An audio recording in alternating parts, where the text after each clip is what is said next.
Continuamos con el curso de geopolítica. Estamos con los monográficos de conflictos actuales. En concreto hablaremos de Camboya y Myanmar.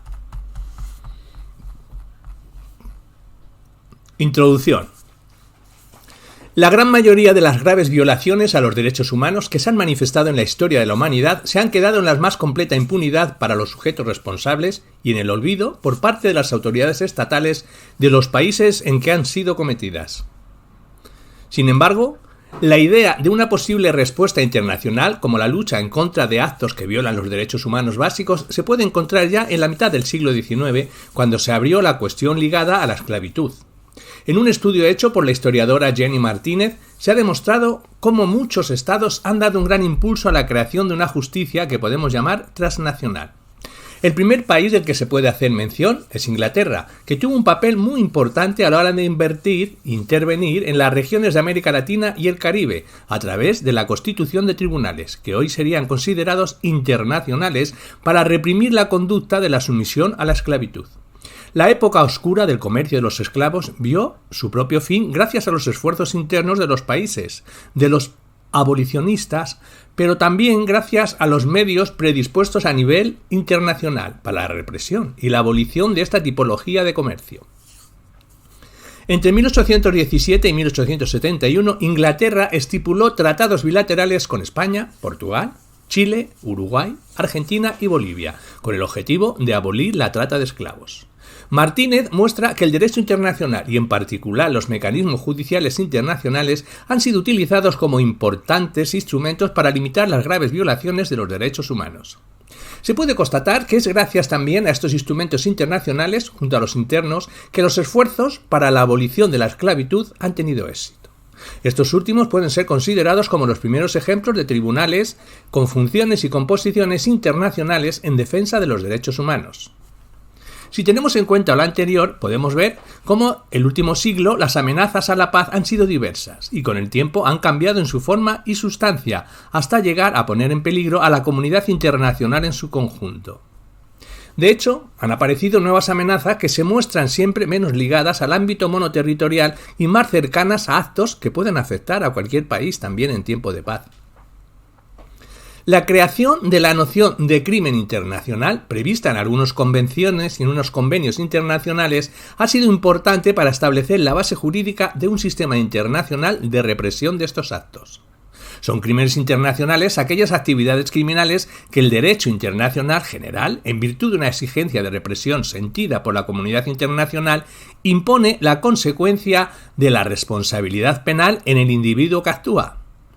Entre estas conductas se pueden mencionar los crímenes internacionales sobre los que el Tribunal Penal Internacional tiene competencia complementaria respecto a las jurisdicciones territoriales, como el crimen de genocidio contra la humanidad o de guerra.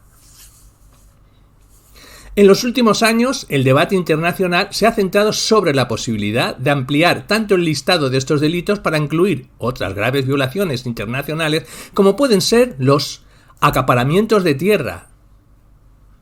Israel, y recursos o los crímenes de ecocidio y los delitos económicos, como la posibilidad de perseguir no solamente a los individuos, sino también empresas transnacionales.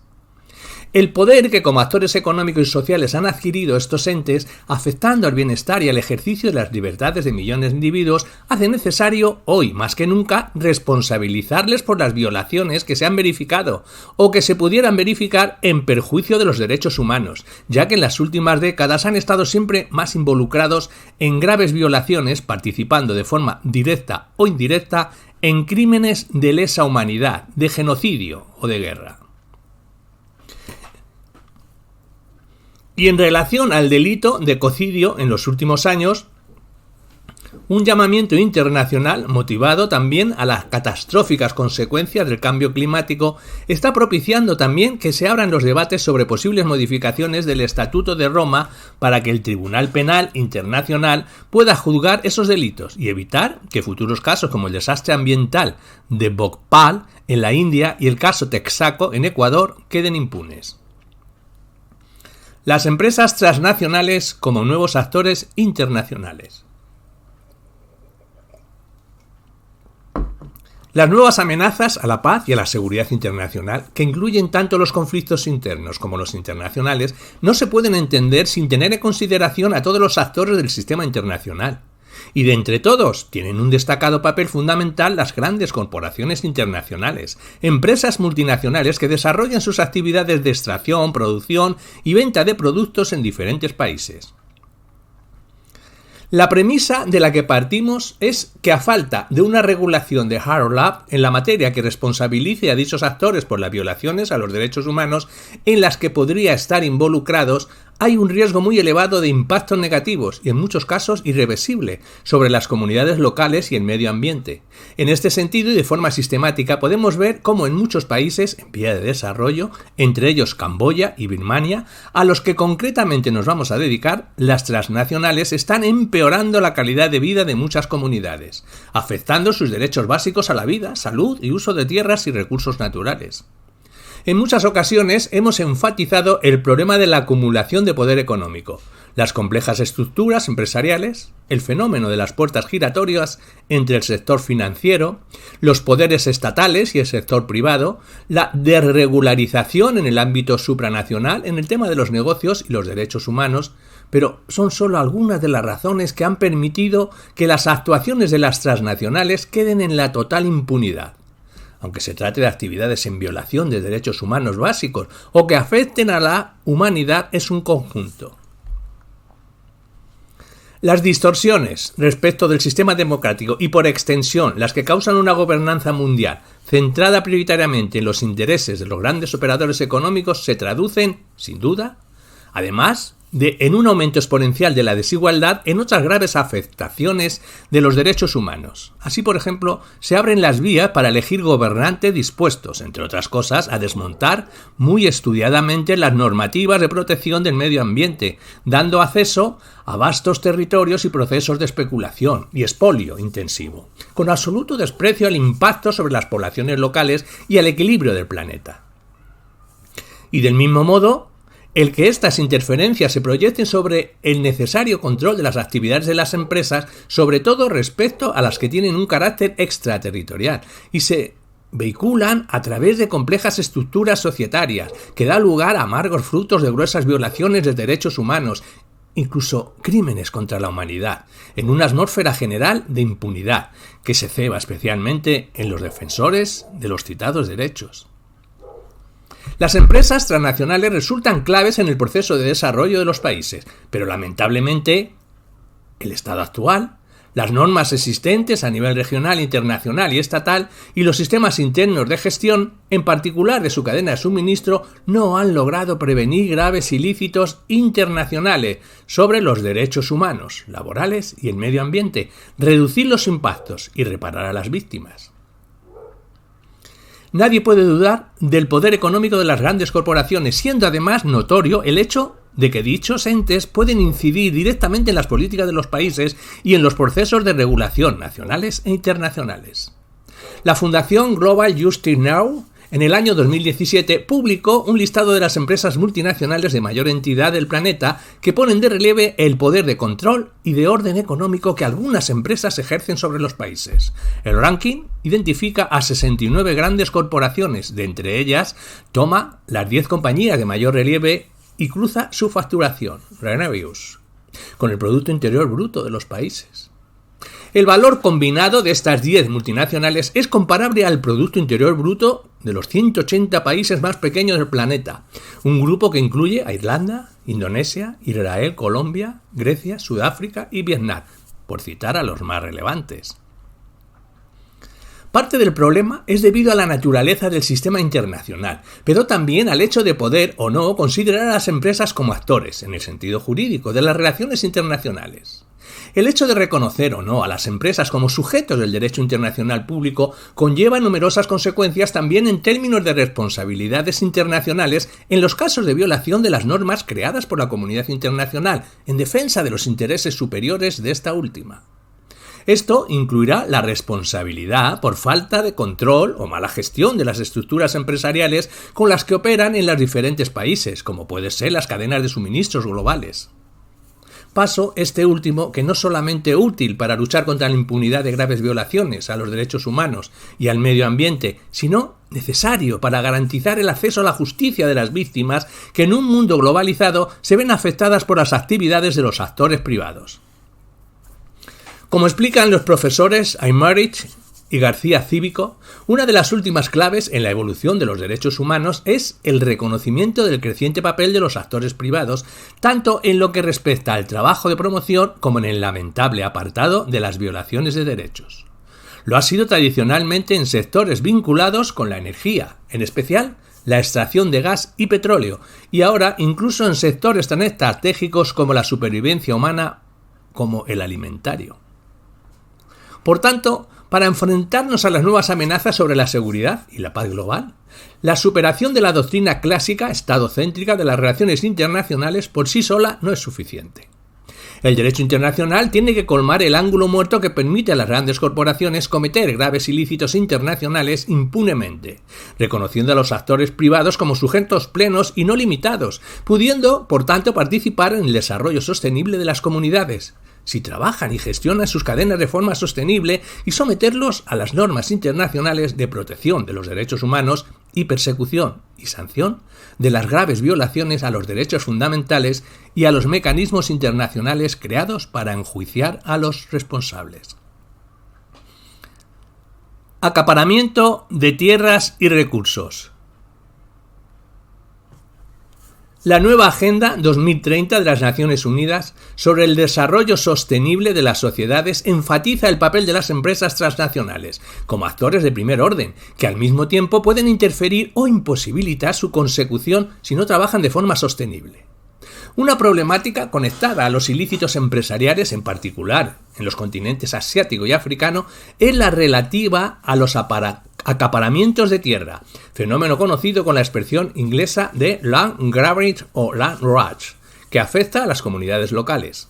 La mayoría de la doctrina define el acaparamiento de tierras como la expropiación de tierras, ¿verdad, Israel?, y de los recursos naturales a través de los arrendamientos de tierras, acuerdos internacionales sobre tierras y otros contratos de compras de tierras. Sobre las causas que estarían favoreciendo este fenómeno, podemos mencionar la preocupación por la seguridad alimentaria, por la creciente demanda, por los agrocombustibles y las cuestiones climáticas, por lo que la venta y compra de tierras se ha convertido en un negocio ventajoso.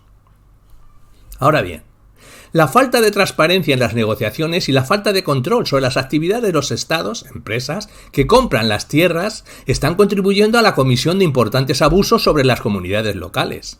Estos fenómenos y sus implicaciones internacionales son notorios en muchos sectores, como el extractivo de obras públicas o el agroalimentario. En este último sector, donde centraremos nuestro análisis manifestando la correlación de las actividades empresariales en este sector y los acaparamientos masivos de tierras y recursos. Los conflictos agrarios y las luchas para mantener o obtener acceso al control sobre la tierra no son fenómenos nuevos en África, Asia y América Latina. Los campesinos, los pastores y los pueblos indígenas han visto cómo sus tierras han pasado a manos de actores poderosos, sobre todo de sus gobiernos, élites nacionales o inversionistas empresariales. El acaparamiento de tierras comenzó a intensificarse en muchos países, con la adopción de las políticas de liberalización, apertura a las inversiones extranjeras y por la desregulación a nivel internacional.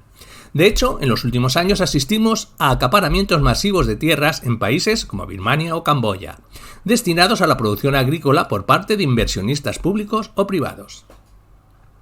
Varios países, dependientes de la importación de alimentos, intentan externalizar su producción adquiriendo tierras de cultivo en otros países, con el fin de garantizar su seguridad alimentaria. También como consecuencia de la reciente crisis financiera, inversionistas privados han descubierto en las tierras agrícolas una nueva fuente para obtener beneficios. Es un fenómeno de gran importancia internacional por las afectaciones a los derechos humanos que puede conllevar. Según una publicación reciente del Grupo de Alto Nivel de Expertos en Seguridad Alimentaria y Nutrición, en los últimos años, entre 50 y 80 millones de hectáreas de tierra cultivable han sido transferidas de los agricultores, campesinos, a corporaciones.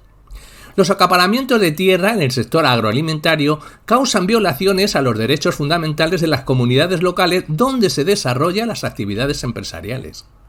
Hablamos de desplazamiento forzoso de civiles, asesinatos, destrucción de viviendas, torturas y otros graves delitos que se relacionan con el cultivo y comercialización de determinadas materias primas, como es, por ejemplo, el azúcar, un bien de primera necesidad, pero que en muchas ocasiones arrastra unos orígenes conflictivos, por las condiciones de dureza que rodean su obtención o por las turbias maniobras que llevan a posiciones de dominio sobre los territorios en los que se lleva a cabo las correspondientes plantaciones de caña de azúcar. El caso de Camboya. El caso que se presenta en este apartado se refiere a los delitos perpetrados en Camboya por empresas transnacionales. Para tener una idea precisa de este fenómeno, utilizaremos los datos proporcionados por Land Matrix. Para ilustrar el problema, cabe partir, por ejemplo, de la decisión del gobierno camboyano en 2006 en el sentido de otorgar concesiones en la provincia de Khor Khon a dos empresas azucareras camboyanas, pertenecientes de forma conjunta a compañía tailandesa y a otra de Taiwán, y a un senador camboyano, Lee Jong-pat. Se denuncia que las concesiones causaron el desplazamiento forzoso de más de 4.000 campesinos, que fueron violentamente desalojados de sus tierras, lo mismo que en Israel hizo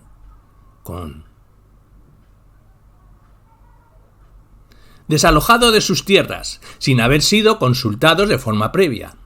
Más tarde, en 2009, las empresas concesionarias negociaron un suministro de 5 años con la reconocida firma británica Tate & Lyle. Zamora, 2015.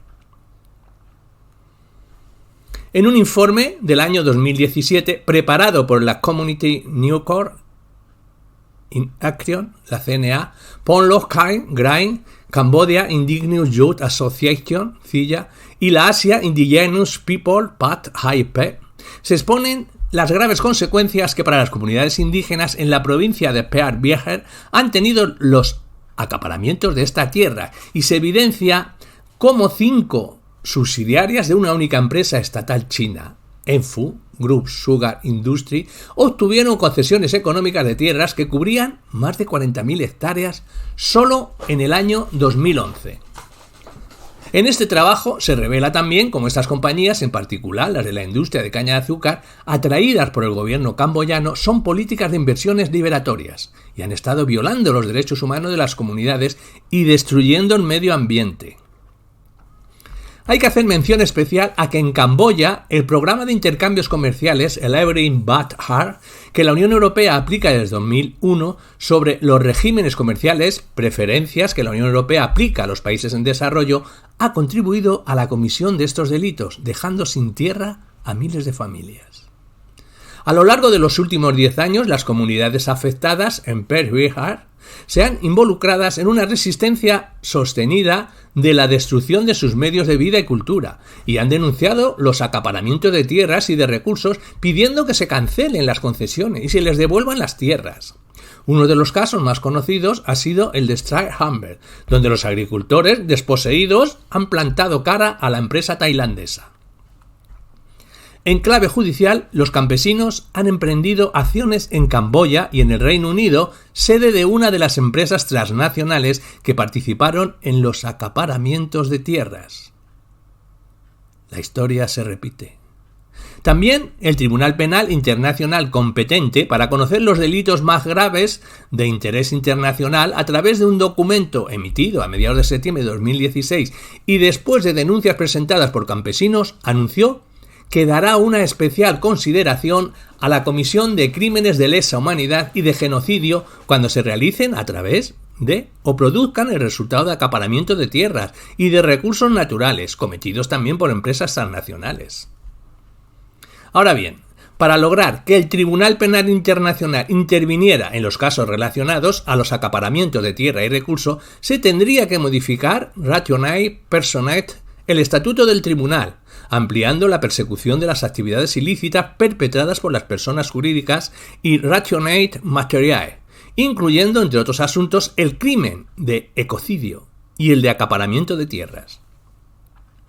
En relación con el primer punto, en algunas recientes decisiones, los fiscales del tribunal han empezado a evaluar la capacidad de las empresas en la comisión de graves delitos utilizando el concepto de organización empleado en el artículo 7 del Estatuto de Roma, relativo al crimen de lesa humanidad y en particular en el supuesto de ataque contra la población civil, cuando se habla de la necesidad de que dicho ataque sea realizado de acuerdo con la política de un Estado o de una organización. Esta interpretación se vería confirmada por algunas decisiones del tribunal, como la de la Sala de Cuestiones Preliminares Segunda en la apertura de la investigación en la situación de Kenia, o en los casos Ruto y Muthaura. En relación al segundo punto, asistimos a un cambio de enfoque de los fiscales de este órgano dispuestos a ampliar el estatuto, introduciendo crímenes económicos y medioambientales. Con esta posición se daría prioridad a los delitos que originan la destrucción del medio ambiente, la explotación de los recursos naturales y, finalmente, al despojo ilegal de la tierra. Esta priorización se vería reafirmada por el trabajo de la Comisión de Derechos Humanos de las Naciones Unidas, que persiste en vincular los acaparamientos de tierras y recursos con las actividades empresariales. Recientemente, en un informe publicado el 20 de febrero de 2019 sobre las graves violaciones de derechos humanos en Sudán, se observa un vínculo entre el conflicto y la economía de Sudán del Sur, donde incluso antes de la independencia existían preocupaciones sobre la apropiación indebida de los recursos naturales, especialmente del petróleo. Finalmente, el caso de Camboya es muy interesante ver por qué se han activado otros mecanismos extrajudiciales que han dado origen a otro tipo de actuaciones internacionales que podrían tener consecuencias importantes para prevenir nuevos actos delictivos internacionales, frenar el acaparamiento masivo de tierras y la restitución de las mismas a las comunidades locales, y por tanto merecerían ser estudiados como otras vías para garantizar los derechos básicos de las poblaciones afectadas por las actividades ilícitas. Por ejemplo, se puede mencionar la queja presentada en octubre de 2014 por 681 afectados por un acaparamiento similar al descrito en el caso Shai Humble contra el banco ANZ ante el Punto Nacional Australiano de Contacto en sede de la OCDE.